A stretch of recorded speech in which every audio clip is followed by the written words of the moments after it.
सब विद्यार्थियों को मेरा नमस्कार।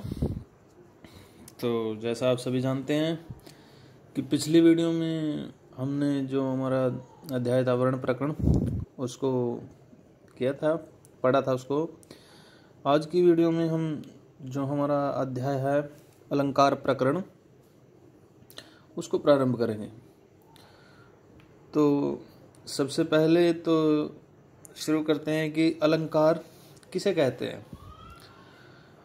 अलंकार का जो अर्थ है, शाब्दिक अर्थ है, उसका मतलब होता है आभूषण या गहना।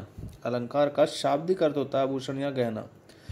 कि जिस प्रकार से कोई स्त्री अपने सौंदर्य में वृद्धि करने के लिए, अपने सौंदर्य को बढ़ाने के लिए, अपने सौंदर्य में चमत्कार उत्पन्न करने के लिए आभूषण या गहनों का प्रयोग करती है, उसी प्रकार से काव्य में प्रयुक्त होने वाले शब्दों एवं अर्थों में चमत्कार उत्पन्न करके, अर्थात शब्दों और अर्थों में चमत्कार उत्पन्न करके काव्य सौंदर्य में वृद्धि करते हैं, अर्थात काव्य सौंदर्य को बढ़ाते हैं।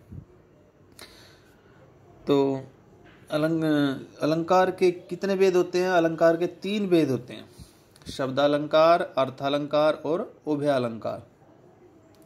शब्दालंकार वे अलंकार होते हैं जहां पर शब्दों के कारण चमत्कार उत्पन्न होता है, उसे शब्दालंकार कहते हैं। जहां पर शब्दों से काव्य सौंदर्य में वृद्धि होती है, उसे शब्दालंकार कहते हैं। और अर्थालंकार जहां पर अर्थों के कारण काव्य सौंदर्य में वृद्धि होती है, वहां पर अर्थालंकार होता है। और उभय अलंकार होता है जहां पर काव्य में शब्द और अर्थ दोनों के कारण वृद्धि उत्पन्न होती है, वहां पर उभय अलंकार होता है। तो सबसे पहले है अनुप्रास अलंकार। अनुप्रास अलंकार जहां पर व्यंजनों की बार बार आवृत्ति के कारण चमत्कार उत्पन्न होता है, वहां पर अनुप्रास अलंकार होता है। तो उदाहरण देखिए इसका, जैसे मुदित महीपति मंदिर आए, सेवक सचिव सुमंत बुलाए। तो यहाँ पर देखिए मुदित, महीपति तथा मंदिर में किस व्यंजन की, आपको स्वर और व्यंजन का ज्ञान होना अत्यंत आवश्यक है। तो यहाँ पर व्यंजन मुदित, महीपति तथा मंदिर शब्द में मैं व्यंजन है। कौन सा व्यंजन है? मैं। और सेवक सचिव सुमंत बुलाए, यहाँ पर स व्यंजन की। दूसरे में क्या है? स व्यंजन की आवृत्ति है। यहाँ पर कौन सा अलंकार है? अनुप्रास अलंकार है। जहाँ पर एक से अधिक बार अर्थात व्यंजनों की बार बार आवृत्ति के कारण चमत्कार उत्पन्न होता है, वहां पर अनुप्रास अलंकार होता है।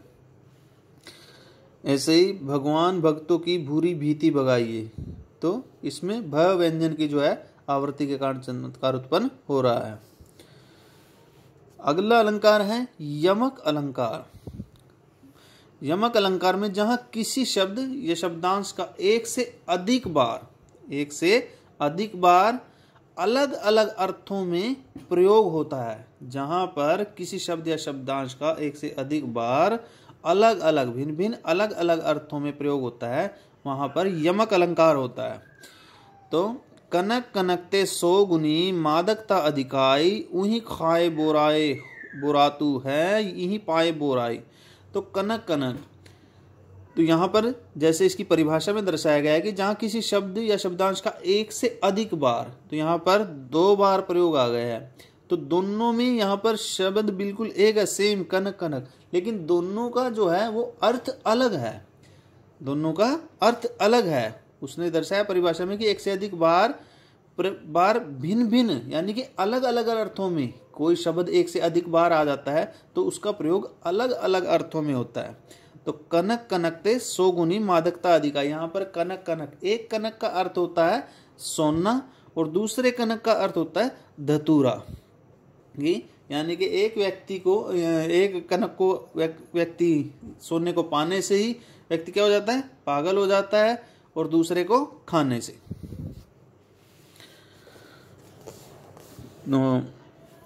अगला देखिए श्लेष अलंकार। श्लेष अलंकार में क्या होता है? जहां पर एक ही शब्द के, अर्थात जहां एक शब्द के एक ही बार प्रयुक्त होने पर 2 अर्थ निकले, एक शब्द के एक ही जगह प्रयोग होने पर, एक ही बार प्रयुक्त होने पर दो अर्थ निकलते हैं, वहां पर श्लेष अलंकार होता है या उसे श्लेष अलंकार कहते हैं।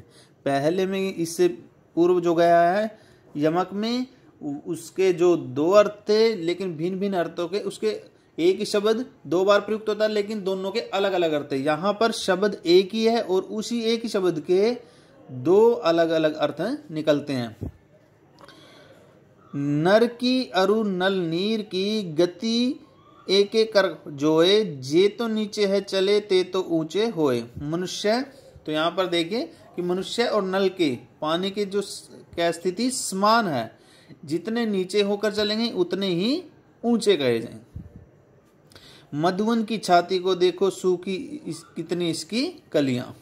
तो यहाँ पर जो कलियां शब्द है वो दो अर्थों में प्रयुक्त होता है।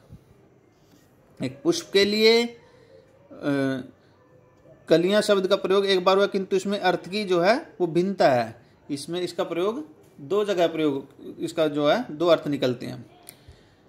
खिलने से पूर्व फूल की दशा, यौवन पूर्व की अवस्था। तो आज की वीडियो में इतना ही, 3 अलंकार हमने किए हैं। बाकी के जो शेष अलंकार है वो हम अगली वीडियो में करेंगे। तो सभी विद्यार्थी इसको साथ साथ याद करते रहें, पढ़ते रहें और अपनी कॉपी पर लिखते रहें। धन्यवाद।